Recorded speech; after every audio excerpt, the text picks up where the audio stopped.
Hey guys, thanks for checking out my guide to the first trial of Shadowbringers, the Dancing Plague, available at level 73.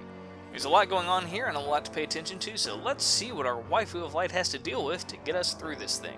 I love this fight. The music's really fun and playful, which is fitting for what the pixies do, and also, since Titania is trying to kill you, it's also fitting with pixies being kind of D-bags in general. Not her fault though, but enough about that, we've got an overgrown butterfly to swat.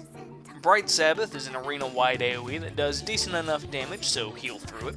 Phantom Rune has two forms. The first is a large point-blank AoE, so be sure to stay out of range. The second is a room-wide AoE with a safe zone directly under Titania. Divination Rune is a large conal tank buster AoE, so tanks, be sure to keep her facing away from the party, and DPS, be sure you aren't behind the tank anywhere during this, or it's a one-shot. Mist Rune will summon 4 large water puddles on the ground. Standing in these will grant you a buff against fire damage. You'll need this buff to withstand her next attack, Flame Rune.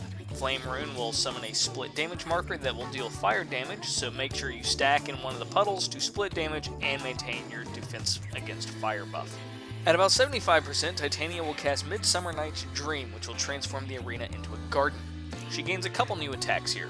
Growth Rune sets down an 8-direction spread AoE on the ground. Just be sure to stand in between the roots and you'll be fine. Frost Rune will spawn 9 overlapping circles on the ground, beginning with one in the center. Keep an eye on this, as well as the order of the circles. Stand inside the last circle that spawns and get ready to run to the center once the AoEs begin to go off. The center will become the safe zone to avoid all the falling icicles. Really, this is the same attack Shiva uses in Akafa Amphitheater, so this should be familiar to you. Titania will also randomly mark players with an AoE marker that will summon a large stalagmite to come up out of the ground for damage. As usual, make sure you don't overlap. I looked several times and couldn't find a name tied to this attack, so there's no warning when it happens. Titania will then summon 3 adds, Puck, Peas Blossom, and Mustard Seed. Be sure to coordinate with your party and burn down each one. I've seen a couple options, but Mustard Seed, Peas Blossom, and Puck seem to be preferred order. There are a few annoying things here. Peas Bomb will target random players with an AoE marker, much like you've already seen, so again, don't stand on top of each other. Leaf Storm is a multi-direction split-line AoE that can spread across the entire arena. This is usually coupled with Peas Bomb, which makes avoiding stacking on each other a little trickier. Keeping Mustard Seed facing towards a corner of the arena to minimize the range of this attack is the best way to go. Gentle Breeze is a line of sight AoE, which is easy enough to avoid. The only hard part of this is where the AoEs start overlapping with each other, but nothing too bad if you pay good enough attention to your surroundings. Pummel and Hard Swipe are both tank busters, so be sure to mitigate as well. Having each tank take one is something you may want to consider. Once the adds are dead, Titania will cast a growth spell which will resummon these adds in ginormous form, much like Sephiroth's second phase from the Warring Triad. If you have a caster in your party, have them cast LB3 as soon as you can to do massive damage to each boss. This will help you take care of these guys in short order.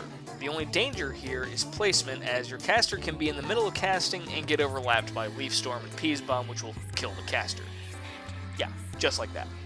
Worst case scenario, wait until Leaf Storm begins to be cast, and then find the safe zone before casting LB3. The adds continue to use attacks like Peas Bomb and Leaf Storm. Puck's Caprice is an arena-wide AoE, and Puck's Breath is a split damage attack, so get ready to heal and stack respectively. Puck's Rebuke is a knockback attack, so stand as close as you can to the center of the marker without actually standing in the middle, or else you'll get hit by the fist and the knockback, which, if it doesn't kill you, will leave you pretty close to it. Like the first phase, coordinate all of your attacks on one ad at a time for efficiency. This phase needs to be completed ASAP. If you don't finish it by the time Titania's counter reaches 100, it's a wipe. After this, it's just back to Titania. Nothing much changes here. The only major thing is that AoE markers will target all players instead of a few, and Growth Rune will spawn 2 8-direction spreading AoEs instead of just one. Finding the safe space in between roots is a little trickier, but nothing to worry about. Other than those 2 changes, just keep repeating the basic mechanics and she should go down pretty easy. I'm sorry, I shouldn't call her easy or imply that she's about to go down on anything. That's offensive. What I meant to say is you'll have run her back soon enough. Wait, on second thought, that's not much better. Look, just keep it up and a winner is you. There we go, that's safe.